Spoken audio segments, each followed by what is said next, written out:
Bir adam düşünün. Bir asır önce elektriği kablosuz ileten, frekanslarla insan zihnini etkilemeye çalışan ve ölüm ışını adını verdiği bir silahla dünyayı değiştireceğini söyleyen bir adam. Adı Nikola Tesla. Dehanın ve deliliğin sınırında yürüyen bir mucit. 1943'te bir otel odasında ölü bulundu. Dakikalar içinde FBI odaya girdi ve tüm belgeleri sonsuza dek kayboldu. Resmi açıklama, ulusal güvenlik gerekçesiyle incelendi. Ama o belgelerin çoğu bir daha asla görülmedi. Peki Tesla neyi bulmuştu? Dünyaya sınırsız enerji mi verecekti? Yoksa insanlığın hazır olmadığı bir gücü mü keşfetmişti? Tesla'nın kaybolan 5 en gizemli icadını, belgeler, tanıklıklar ve komplo teorileri eşliğinde derinlemesine inceliyoruz. Hazırsanız tarihin karanlık raflarına, yasaklanmış bilginin izine doğru bir yolculuğa çıkıyoruz. Bir saniye duralım. Buraya kadar izlediyseniz sadece bir beğeni, bir yorum ya da bir abonelik bize daha derin videolar hazırlamak için güç veriyor. Kablosuz enerji kulesi, Wardenclyffe Tower. 1900'lerin başında New York'un Shoreham bölgesinde sessizce yükselen devasa bir kule vardı. 56 metre yüksekliğinde dev bir bakır kubbeyle kaplı bu yapı zamanının çok ötesindeydi. Bu Wardenclyffe Kulesi'ydi. Ve bu kule Tesla'nın dünyayı değiştirecek en büyük projesinin kalbiydi. Tesla'nın vizyonu çok basitti ama bir o kadar da devrimciydi. Dünyanın iyonosferini kullanarak elektriği kablosuz olarak tüm gezegene dağıtmak. Bugün Wi-Fi veya kablosuz şarj teknolojilerinden bahsediyoruz. Ama Tesla bundan 120 yıl önce küresel ölçekte kablosuz enerji aktarımını planlamıştı. Wardenclyffe Kulesi dev topraklama hatlarıyla dünyanın manyetik alanına bağlanıyor, atmosferin üst katmanlarını bir iletim hattı gibi kullanmayı hedefliyordu. Tesla'ya göre bu sistemle kıtalara kablo döşemeye gerek kalmadan dünyanın herhangi bir noktasındaki bir ev ya da cihaz havadan enerji alabilecekti. Ve bu enerji ücretsiz olacaktı. Tesla bu projeyi finanse edebilmek için dönemin en güçlü isimlerinden JP Morgan'a başvurdu. Morgan projeyi ilk başta destekledi. Ama Tesla, projenin kullanıcılardan para alınamayacağını söylediğinde Morgan'ın cevabı netti.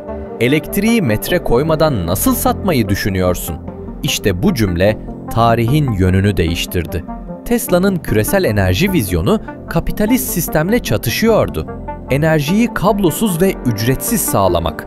O dönemde devasa enerji şirketlerinin çıkarlarına tamamen ters düşüyordu. Bir süre sonra Morgan desteğini çekti. Proje yarım kaldı. Basın Tesla'yı çılgın mucit olarak yaftalamaya başladı. Kule tamamlandı ama hiçbir zaman tam kapasiteyle kullanılamadı. 1917'de Wardenclyffe Kulesi yıkıldı. Resmi gerekçe askeri güvenlik endişesi. Ama bazı araştırmacılar kulenin Tesla'nın ölümünden çok önce kasıtlı olarak etkisiz hale getirildiğini söylüyor. İddialara göre kuleyi faaliyete geçirmek için gereken son aşamaya gelindiğinde bir grup yatırımcı ve hükümet yetkilisi devreye girdi. Çünkü eğer bu proje hayata geçseydi elektrik endüstrisinin tamamı çökerdi. Bazı komplo teorilerine göre Wardenclyffe Kulesi aslında kısa bir süreliğine aktif edildi.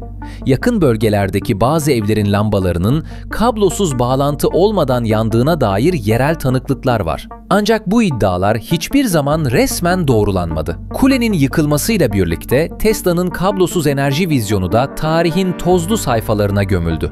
Fakat orada bitmedi.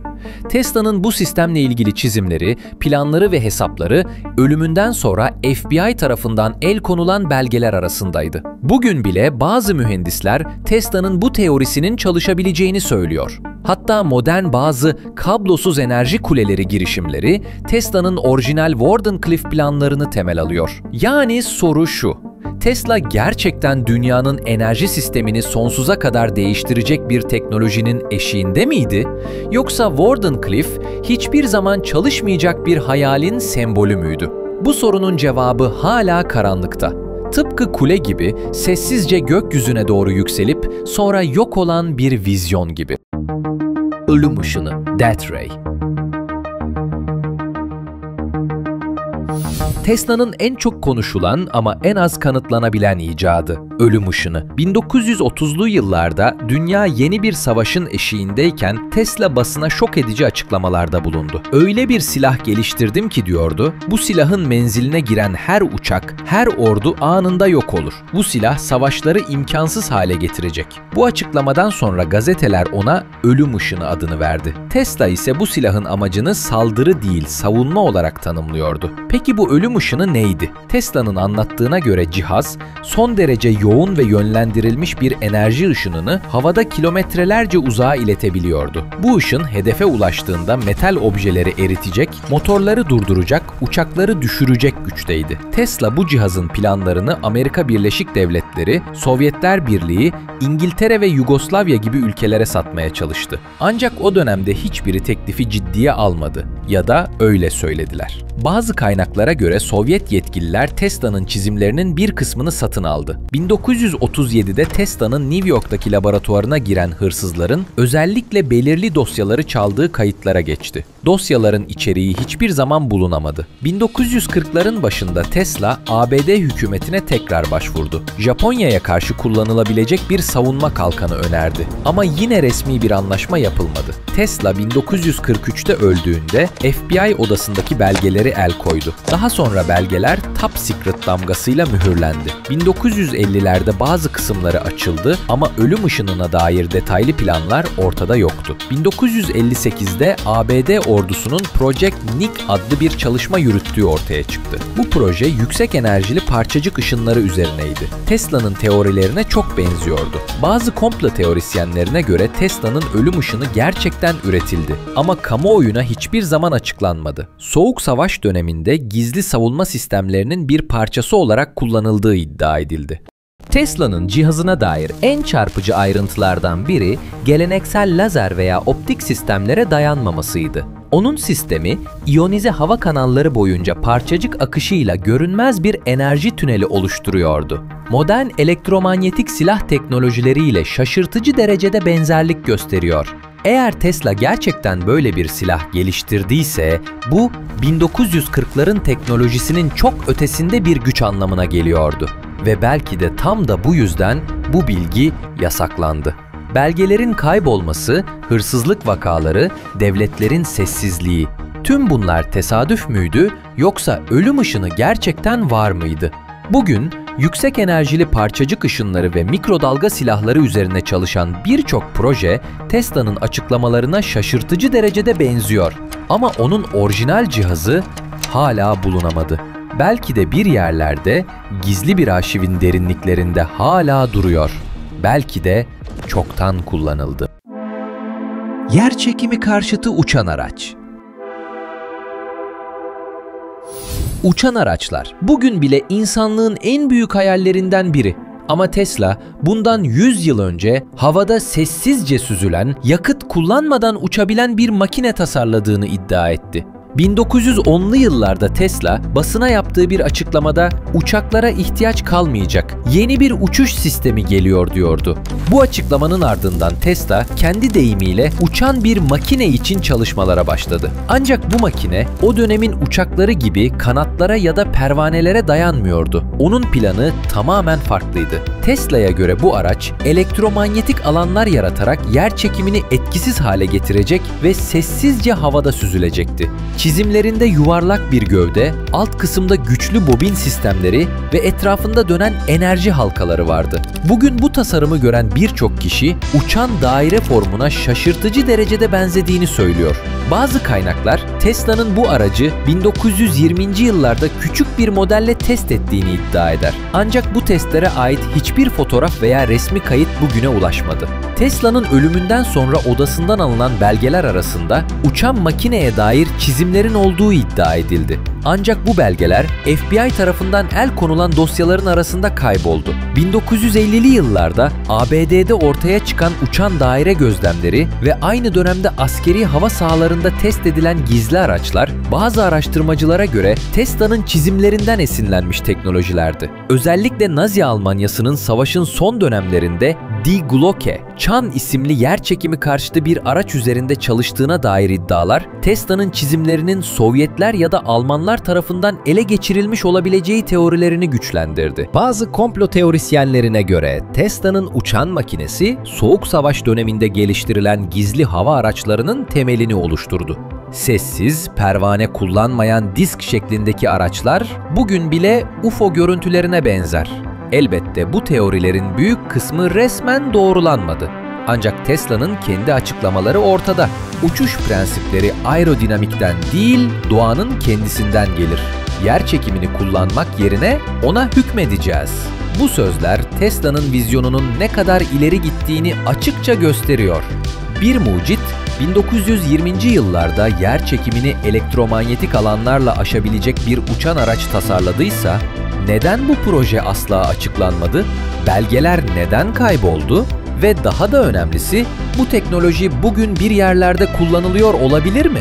Belki de Tesla'nın uçan makinesi, gökyüzünde gördüğümüz bazı tanımlanamayan cisimlerin atasıdır. Ya da tarih bu icadı da sessizce karanlığa gömmüştür. Frekansla zihin etkileme ve düşünce okuma. Tesla sadece makinelerle ilgilenmedi. İnsan zihninin de fiziksel bir sistem gibi frekanslarla etkilenebileceğine inanıyordu. Onun için evrendeki her şey belirli bir titreşimle tanımlanabilirdi. Maddeler, dalgalar ve insan beyni. 1900'lerin başında Tesla, beynin dağınık elektriksel aktivitelerini ölçebilecek özel bobinler ve alıcı sistemler geliştirmeye çalıştı. Amacı, insan düşüncelerini kablosuz olarak okumak ya da etkilemekti. Bazı belgelerde Tesla, frekansla zihin durumu değiştirme deneylerinden bahseder. Düşük frekanslı titreşimlerle insanların huzursuzluk, korku ya da sakinlik hissetmesini sağlayabileceğini iddia etti. Bu fikir, bugün EEG cihazları ve elektromanyetik uyarım teknikleriyle bilimsel olarak kısmen doğrulanmış durumda. Ama Tesla bu kavramları bundan 120 yıl önce dile getirmişti. 1920. yıllarda Tesla, insan beyninden gelen titreşimleri uzaktan algılayabilecek bir cihaz geliştirdiğini ileri sürdü. Bu, düşünce okumanın ilkel bir versiyonu olabilirdi. Ancak bu cihazın çizimleri ve prototipleri, ölümünden sonra kaybolan belgelerin arasında. Bazı araştırmacılar, 1950'lerde CIA'in yürüttüğü MK-Ultra projesinde Tesla'nın bu fikirlerinin temel alındığını öne sürüyor. O projede zihin kontrolü için LSD, hipnoz ve elektromanyetik sinyaller kullanıldı ve birçoğu gizli kaldı. Tesla, bir gün yalnızca doğru frekansla insanlığın düşüncelerini değiştirmek mümkün olacak demişti. Bu söz basit bir bilimsel tahmin miydi? Yoksa gerçekten deneysel sonuçlara dayanıyor muydu?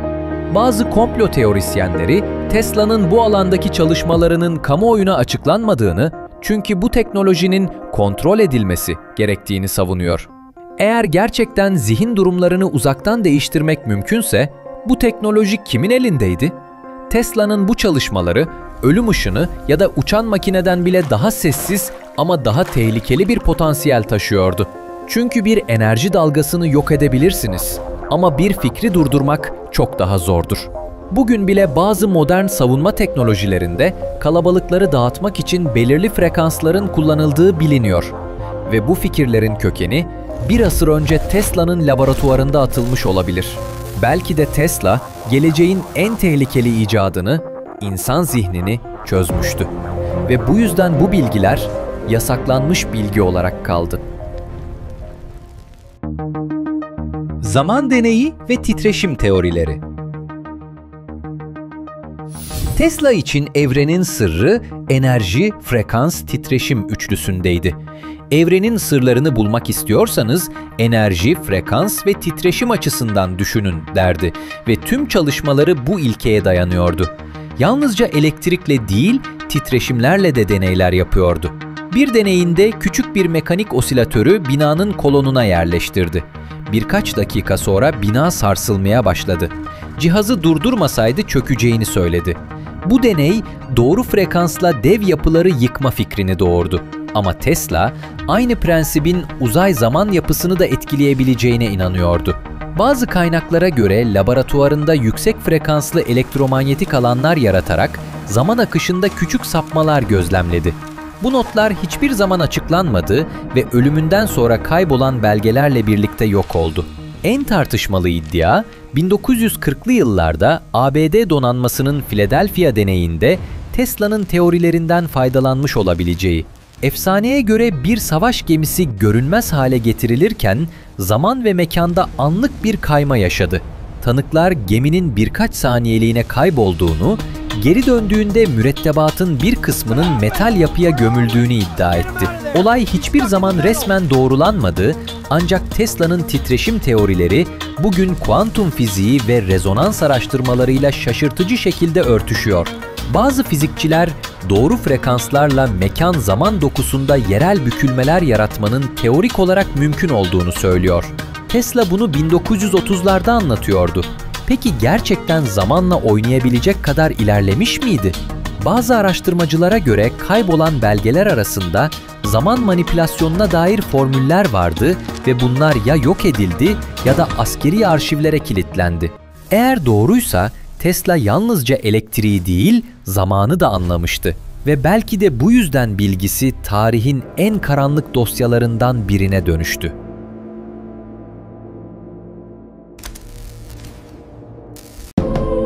Nikola Tesla.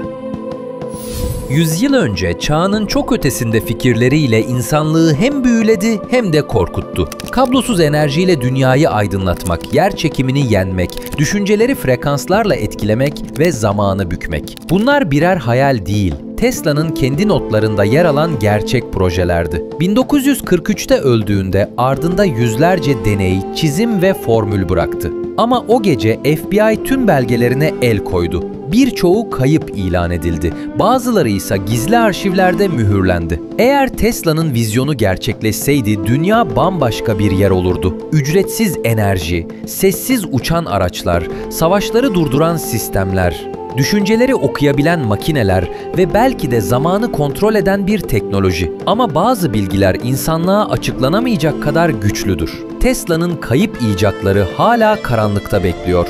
Bir gün ortaya çıkar mı kimse bilmiyor. Ama belki de çoktan kullanılıyorlar. Gerçeğin sınırlarını zorlayan bir zihin ve ardında hala yanıt bekleyen sorular.